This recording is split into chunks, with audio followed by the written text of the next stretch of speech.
Hello viewers, আজকে দেখাবো যে কম্পিউটারের মধ্যে অনেক সময় আমরা ফাইল কপি করলে কীভাবে দ্রুত বা স্পিডে করা যায় সুপার কপিয়ার অ্যাপস দিয়ে। তো আমরা এই সুপার কপিয়ার অ্যাপ দিয়ে আজকে দেখাবো কীভাবে খুব স্পিডে কপি করা যায়। তো আমি সরাসরি চলে গেলাম একটা মুভিতে আমি দেখিয়ে দিব যে এখন বর্তমানে সো আমি এটা কপি করলে কি স্পিডে যায় এবং স্পিড বাড়ানোর পর কীরকম স্পিডে যায়। এখানে দেখুন 2, 4, 6, 8 একটু স্লো করে যাচ্ছে আর কি, লাফিয়ে যাচ্ছে, স্পিডটা একবারে স্লো কম্পিউটার সুপার কপিয়ার। তো এখন দেখাবো যে ওই সুপার কপিয়ারের স্পিডটা কীভাবে আমরা বাড়াতে হয়, হাই ট্রিক্স।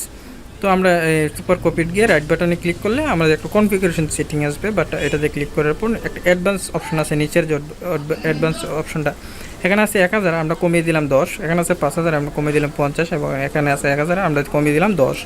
তারপর আরেকটা অপশন আছে যে কপিয়ার্স অ্যান্ড মুভ ডিফল্টস, এখানে সঠিক মার্ক করা, এটা আমরা 100 Mbps-এর স্পিড করে দিয়ে আবার মার্কটা তুলে নেব।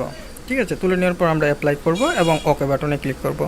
এখন আমরা রাইট নাও চেক করব যে আমাদের কনফিগারেশন সেটিংটা ঠিক হয়েছে কিনা। ওকে, সব কিছু দেখতে পাচ্ছি ঠিক আছে, বাট আমরা এখন অ্যাপ্লাই ক্লিক করে তারপর ওকে ক্লিক যেটাকে বলা হয়, তাহলে সেভ হয়ে যাবে। এখন আমরা কপি করে দেখবো যে আমাদের স্পিডটা কীরকম। দেখুন এখন 2, 4, 8 এরকমভাবে জানা একবার স্পিডের মতো যাচ্ছে আর কি, 2 GB বা 2.5 GBর মতো একটা মুভি। সো এখন কপি করলাম, দেখুন এটা খুব ভালো স্পিডে যাচ্ছে। তো স্পিড বাড়ানোর জন্য সুপার কপির স্পিডটা অনেক আমার কাছে ভালো লেগেছে, বাট যারা আমার চ্যানেলে নতুন তারা অবশ্যই সাবস্ক্রাইব করবেন, হেল্প করার চেষ্টা করবে। ধন্যবাদ।